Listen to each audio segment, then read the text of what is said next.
I want to take time out. ఇది ఇక్కడ కరెక్ట్గా చెప్పేది కాదు. Requesting technicians and directors and musicians అందరూ, మీరు ఒక 2 వారాల ముందు ఇస్తే ఈ సినిమాని, ఏ సినిమా అయినా ఎక్కడికైనా తీసుకెళ్ళచ్చు. ఒక 2 వారాల ముందు సినిమాని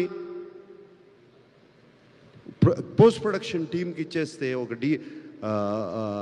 ఇచ్చేస్తే వాళ్ళు దాన్ని చెక్కి దాన్ని ఇంకా చాలా పైకి తీసుకెళ్తారు.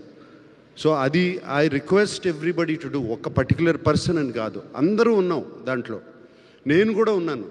నేను కూడా కరెక్షన్స్ అని దాన్ని ఇది నొక్కి అది నొక్కి లాస్ట్ మినిట్లో చేశాను. డైరెక్టర్ కూడా చేశాను. మేమిద్దరం డిస్కస్ చేసుకున్నాం. అలాగే ఎడిటర్ నేను చేసుకున్నాం.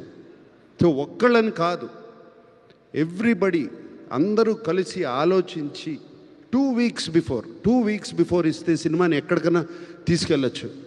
ఇప్పుడు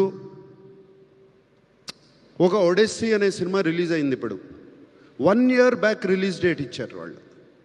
1 year బ్యాక్ రిలీజ్ డేట్ ఇచ్చారు. మనం ఎందుకు ఇవ్వలేకపోతున్నాం? ఇచ్చి ఎందుకు పోస్ట్పోన్ చేస్తున్నాం? వై? నేను చేశాను. నేను ఈ సినిమా లెనిన్ సినిమాకి చేశాను. June 26th అన్నాను. June 26th అందుకోలేకపోయాను. ఎందుకు? Technically we didn't complete the film. Cinema అయిపోయింది, బట్ టెక్నికల్గా ఫినిష్ చేయలేకపోయాం.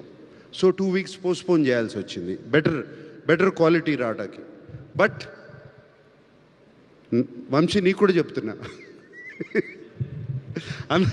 It's just a request. ఎందుకంటే నాకు బాగా గుర్తు,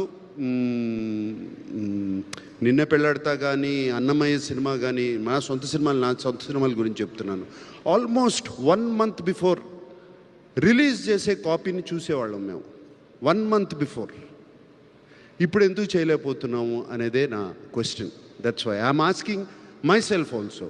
నన్ను నేనే అడుగుతున్నాను, why can't I do it అని. So I'm requesting, I think for the good of cinema, for the health of cinema, ఇది చేస్తే బాగుంటుంది అందరూ అని రిక్వెస్ట్ చేస్తున్నాను.